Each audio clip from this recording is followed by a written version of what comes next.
an Oriental. Yeah. I'm trying to fit in an academic word here. Orientalizing, right? Of yeah, this, that's true. region. Like animal. Whatever you consider, whatever animal you consider like a food source and what you consider like vermin, all that's like totally culturally informed, right? So you have a lot of like this sort of breathless fixation on what Chinese people eat and like the weird things that Chinese people eat.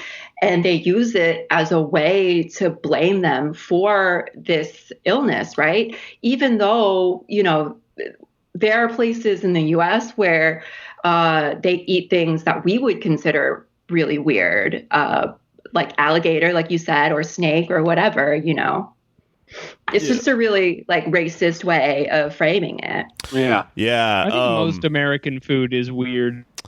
We should talk for a second. Willing to take the step back for a second.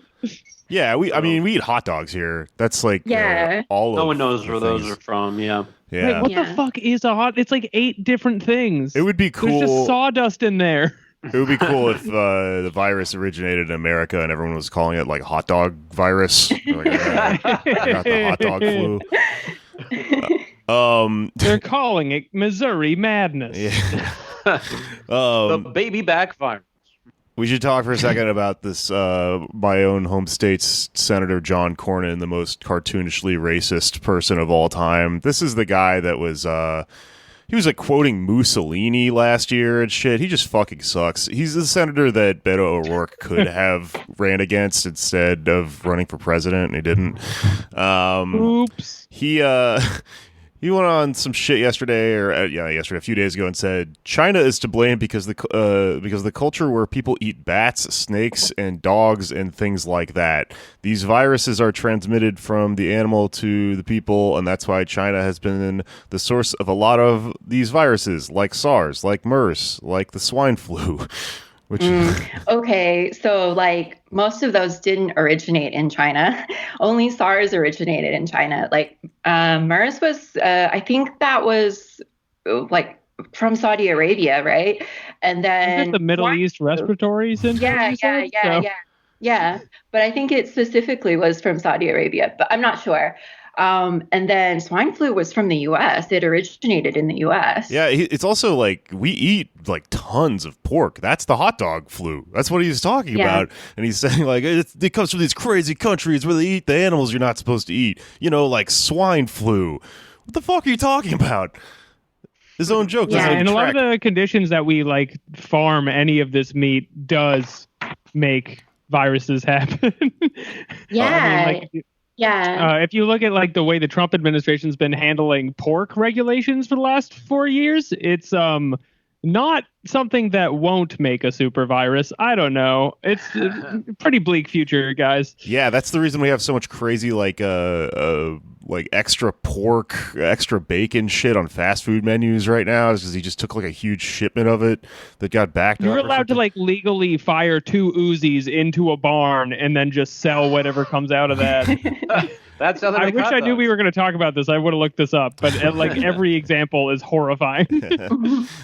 This comedian I have seen and worked with, and I think he's really funny. This guy Billy Wayne Davis responded to him. Oh yeah. He's like a cool Southern guy, but he's like smart and it's really says a lot about the South that I have to point that out. But he responded to Cornyn and he said, "Motherfucker, I've eaten rattlesnake in your home state of Texas. Large groups of people stand with their mouths open and thousands of bats shit in their mouths every day at dusk near the state capitol in Austin," which is entirely true. Austin is like one of its tertiary nicknames is Bat City because there's this big fucking bridge with bats underneath it, and everyone goes and stands underneath it and watches them like fly out at dusk or whatever.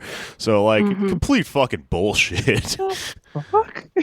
He's totally right. Yeah. I mean, we have a long history of like pawning off our diseases on other countries, like the Spanish flu in 1918. That was because some soldiers in Kansas like just lit a bunch of horse poop on fire, and it caused a virus that just wiped out thousands of people. and somehow it got named the Spanish flu. It's a jackass style prank with terrible repercussions. That's so funny that they just were like, let's blame it on Spain. They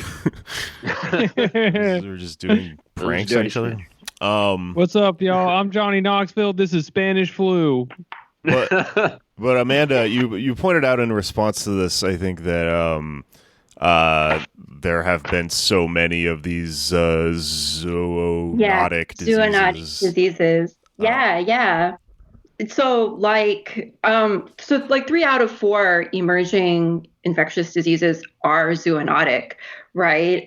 Most of the diseases that we know of, like smallpox, mumps, tuberculosis, all those are zoonotic, and they actually originated in Europe, during the rise of agriculture and the rise of animal husbandry, because farmers were living in such close proximity to their farm animals. And so it created these conditions where these illnesses would jump from the cows or pigs or whatever farm animal onto a human host.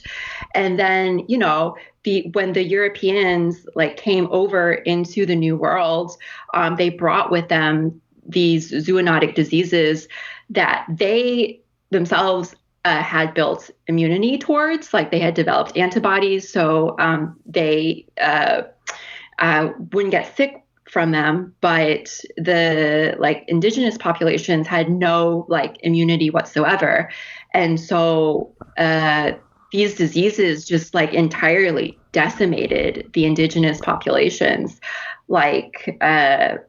Most of them didn't die on the battlefield. Most of them died from these zoonotic diseases that these Europeans had carried over.